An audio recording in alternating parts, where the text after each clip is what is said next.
Uma das grandes demandas do produtor é sempre a gente tá atrás de algo novo, algo que possa vir a mudar a vida dos produtores.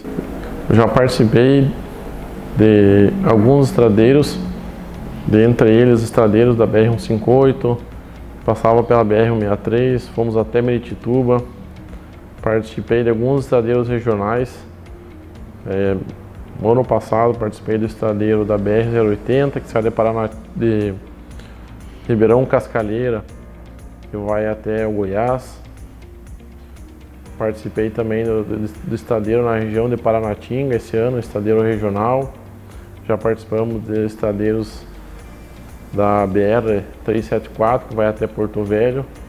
Então eu já fiz alguns estradeiros pela ProSoja. E esse bioceânico é mais um estradeiro, esse nunca tinha participado ainda. E todo esse trabalho que envolve infraestrutura e logística é um trabalho que é feito, um trabalho de formiguinha. É pouco por dia, só que você tem que ir fazendo ao longo do tempo. Então essa rota bioceânica, como é uma rota plausível de ser utilizada pelos produtores mato-grossenses, a gente optou por realizar esse estradeiro para fazer o reconhecimento das vias que a gente possui, desde Porto Murtinho até Antofagasta e Iquique, fazer o reconhecimento de toda a situação das estradas, conversar com entidades locais, com pessoas relacionadas às políticas locais e fazer uma troca de experiências entre produtores e essas pessoas que vivem ao longo do trajeto e tanto esperam dessa rota. Que um dos sentimentos que a gente está tendo até agora é que toda essa região ela também vive esse sonho do bioceânico. Não é só nós lá no Brasil que vivemos. É uma rota que pode vir a mudar a vida não só do Brasil, como dos outros países também. Eu acho muito importante esses estradeiros que a ProSoja promove, que busca trazer desenvolvimento. Essa rota é internacional, mas no estado do Mato Grosso, principalmente, que é o nosso foco, mostrar a realidade da dificuldade que nós temos de escoar a produção. Eu acho muito importante estar no dia a dia da exportação de grão, da logística de grão, como é que funciona a barcaça, a navio grande, Panamax. Eu acho muito importante trazer esse conhecimento para o associado, para ter a dimensão do mercado internacional de grãos. Quando apareceu o Marcelo Patino, que é o nosso presidente do sindicato, que no caso também sou diretor, apareceu a viagem, o Marcelo falou que você não vai. Eu falei, vou ir. Mas eu não vou sozinho de Lucas de Rio Verde. Aí que deu a iniciativa de chamar o Givers do podcast, a Diane, e nós trazer essa iniciativa para nós não só fazer a viagem, nós ter esse conhecimento da viagem, nós conseguir passar esse conhecimento para os nossos associados e para os associados da ProSoja Mato Grosso. Vamos trazer, mostrar como é que foi o percurso, nossos percalços, nossos perrengues, para o GerminaCast divulgar isso para nós de Lucas de Rio Verde. Esse foi quando eu olhei assim, eu falei, aqui está uma oportunidade para o nosso sindicato, para a nossa ProSoja e para o GerminaCast ser o veículo de transmitir isso aí. A ideia do estradeiro surgiu com o pedido do Daniel, que falou, não, vai ser uma oportunidade para o nosso GerminaCast e tudo mais. Eu nunca participei do estradeiro, eu nunca fiquei tantos dias na estrada com tantas pessoas diferentes. Para mim está sendo um baita de um desafio, porque são perfis diferentes, são pessoas, umas mais caladas, outras mais quietas, ou quer dizer, mais extrovertidas, e afinal são quase 15 dias de carro, né? Então eu pensei assim, gente, que loucura, o que eu estou fazendo? Mas eu sabia que a missão disso seria um propósito muito maior, né? Afinal, o Brasil é tão grande e a gente não imagina as fronteiras agrícolas que existem e as oportunidades que tem por trás delas, né? E aí o estradeiro surgiu e de primeiro momento eu pensei, que legal, vão começar a exportar grãos via Pacífico. Então vão passar por essa rota bioceânica. Mas assim, eu imaginava algo completamente diferente. Imaginava que era como se fosse um rally, assim, sabe? Quando falo estradeiro, imagina outras coisas. E daí eu comecei a pesquisar depois que veio essa oportunidade, né? Aí eu fui um pouco, assim, mas nada muito profundo. Até porque eu sabia que essa rota bioceânica não tinham feito ainda, né? Então, era a primeira vez de todo mundo ali. Por mais que são pessoas, assim, falando entre nós mesmo, né? Algumas pessoas já se viram, se conhecem, outras nunca se viram, mas eu acho que todos no mesmo objetivo. Sabe? Por mais que são diferentes e coisas desse gênero, todos ali estão para uma ajudar a outra. Então, se precisa de alguma coisa, a gente está lá. Questão de respeito, questão de hierarquia, a gente aprende muito a respeito disso. Então, os primeiros dias foi isso. É uma organização, um estilo de companheirismo diferente. Por isso que é legal. Tô tendo umas experiências assim que uma coisa é você vê na TV, ou ouvir um amigo contar, outra coisa é você contar, sabe? Então, marca sua vida e você consegue ter mais propriedade para falar. Eu sou uma das mais novas, então tem eu que sou mais nova, o Gustavo e o Orlando. E aí eu só tenho mais outra mulher, então eu sou uma do time feminino, então só temos 2 mulheres na equipe inteira. E como eu não tenho muito filtro para algumas coisas, então eu acabo entendendo que eu às vezes ultrapasso os limites. Então você conhece perfis diferentes, mas assim, os 3 primeiros dias você leva um nos dedos, mas depois você se acostuma. Mas eu confesso pra ti que assim, pra mim é um pouco desafiador, que por exemplo, eu sou uma pessoa muito organizada e sistemática. E eu tenho que dividir às vezes o espaço e o tempo com pessoas que são totalmente livres e desorganizadas. E que vivem o agora. Eu sou muito que pensa o que vai fazer depois. Mas assim, tô aprendendo muito. Um dos motivos de eu vir pro estradeiro foi que eu pensei assim, não me limitar só ao estradeiro. Eu quis conhecer perfis, eu quis conhecer o que cada um ali fazia, ou simplesmente absorver algum conhecimento que eu possa levar para a minha vida. Então, por exemplo, com o seu Edeon eu estou aprendendo a ter paciência e ver as coisas de um outro jeito. Com o Lira eu estou conhecendo uma história de vida de que o cara ralou e está ralando até hoje. Com o pessoal de Campo Novo, que é o Toninho e a Elisângela, eu estou aprendendo muito sobre pecuária. Então, tem perfis que são extremamente fechados, que são pessoas que agora, com quase 10 dias de viagem, que estão se permitindo sorrir, conversar e tudo mais.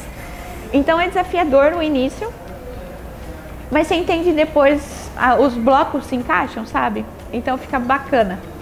Mas admiro o quanto todo mundo se respeita, vai até onde o outro vai. Eu acho que traz um network enorme, porque são pessoas diferentes dentro de um carro, com um radinho de comunicação, aí sai piada, sai umas desavenças também, mas é tudo normal, do convívio, e o divertido é esse, nós dar as brigadinhas e depois se abraçar no final. E eu tenho certeza, tenho ciência que não são todas as pessoas que têm essa oportunidade. Então, se um dia você tiver essa oportunidade, não perca, porque é cansativo? É cansativo. É desafiador? É desafiador.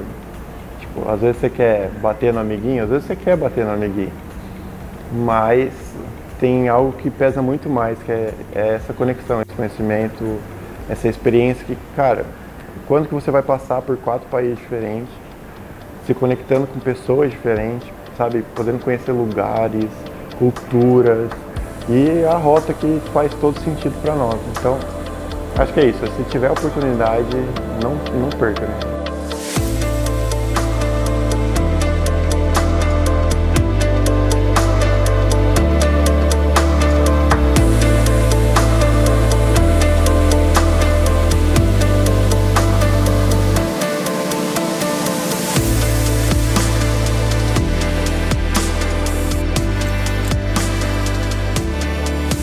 Envolvendo a rota bioceânica, o que nós podemos observar no trajeto, começando pelo Paraguai, na região do Chaco Paraguai, que nós rodamos aproximadamente 500 km, 230 ainda falta pavimentação. A gente tem informações que essa obra já está contratada e que vai ser feita, porém não vimos nenhuma máquina no local, nenhum movimento de obra. Então é um trajeto bem complicado para passar de caminhão, 230 km. um solo extremamente siltoso, muito pó, e que não facilita para os caminhões passar. Eu achava que todos os lugares teriam asfalto. Então, saber que tem pedaços sem asfalto, que é uma estrada de terra bem sofrida. Saber que tem que subir uma cordilheira, que é cheia de curvas. Então, quando eu vim para o estradeiro, eu achei que assim, nossa, que legal, vamos trazer grão para o Pacífico e vamos ganhar muito dinheiro. O Brasil vai ganhar... E não é bem assim. Tem toda uma dificuldade que o estradeiro relata. E você entende que quando se faz investimentos, então, essas cidades que nem Porto Murtinho, Salta, Tartagal, próprio Antofagasta, que estão trazendo essas opções de ferrovias, estradas, hidrovias, como que seja, elas pensam num todo. Não é só a questão de exportação, mas são vários países, várias cidades, várias pessoas conectadas que, poxa, vão agregar muito para ela, né? Questão de alimentação, hotelaria, borracharia, posto de combustível, fora outras coisas. Então, assim, todo mundo vai ganhar nisso. Na parte da Argentina e na parte do Chile, a pavimentação, em comparando com o Brasil, é uma pavimentação muito boa. A gente não viu buraco, em parte alguma, quase todo o asfalto tinha acostamento, né? Só que aí tem a questão dos Andes também, né? Para atravessar os Andes, até no início da viagem a gente acreditava que não iria encontrar nenhum caminhão subindo ou descendo os Andes. E por incrível que pareça, a gente encontrou muitos caminhões fazendo esse trajeto, com uma carga menor. Em conversas com alguns caminhoneiros, aí eles falaram que eles atravessam ali com cargas de até 28 toneladas. Então, ou seja, é possível fazer de caminhão essa rota assim, com cargas menores. E, inclusive, a gente conversou com caminhoneiros que fizeram essa rota. Aqui no Chile, que é o último país da rota bioceânica, os asfaltos estão maravilhosos, boa parte duplicada, outra parte sendo duplicada, não tem buraco, tem acostamento, sinalização é boa. Também é uma região que não chove, não tem chuva, então o asfalto, quando é feito, dura muito tempo. O que mais me marcou foi, eu não tinha visto de perto ainda a exportação de minério. Como que o minério tem um valor agregado. O cobre, por exemplo, um fardo de cobre que pesa mais ou menos 2,5 toneladas, custa aproximadamente 30 mil dólares. Eu me impressionei no valor que tem o minério. Eu não tinha essa dimensão do peso do ferro, que é um pacotinho desse tamanho, pesa 2,5 toneladas, e o valor que isso tinha, o agregado. Eu achei muito interessante essa parte da exportação de minério, que o Chile é um grande produtor de cobre e lítio. Então eu achei muito interessante esse case, muito interessante mesmo. A visita nos portos, a gente tem a oportunidade hoje em Antofagasta de visitar 2 portos. O que chamou a atenção por enquanto é que, apesar de eles transportar um volume expressivo em dólares por ano, porque exporta muito cobre e muito lítio, em toneladas ainda é um valor baixo. Se nós comparar com o Porto de Santos, por exemplo, que no ano passado exportou um pouco mais de 180 milhões de toneladas, um dos portos que a gente conheceu aqui hoje exportou ano passado 2,3 milhões de toneladas e o outro porto exportou um pouco mais de 2,7 milhões de toneladas. Então são portos relativamente pequenos, mas que em fazendo negócio com outros países, eles mesmos falaram que eles têm capacidade de aumentar desde que tenha demanda. Então, em tendo demanda, eles têm capacidade de fazer armazenamento de grãos, armazenamento frigorífico, de qualquer produto, eles estão abertos para negociar. Mas o que mais me marcou até agora é a pobreza do Paraguai. Porque assim, eu não imaginava o quanto era sofrido, sabe? Realmente toda aquela parte da divisa, e que os caras fazem milagres, sabe, para se virar. Então, tipo, me fez valorizar muito mais o que eu tenho, de agradecer muito mais ao que eu tenho em casa, que às vezes é o básico. Por exemplo, água. Quem imaginaria que a gente estaria falando, cara, como assim eles racionam água? Então é uma coisa que eu percebi que eu vivo num paraíso, se eu for parar para pensar, e que a minha dificuldade é muito pouca perante a vida que essas pessoas levam. Isso para um lado pessoal. Agora, vendo um lado de futuro de produtora rural e tal, eu acho que vem um mercado muito bom aí.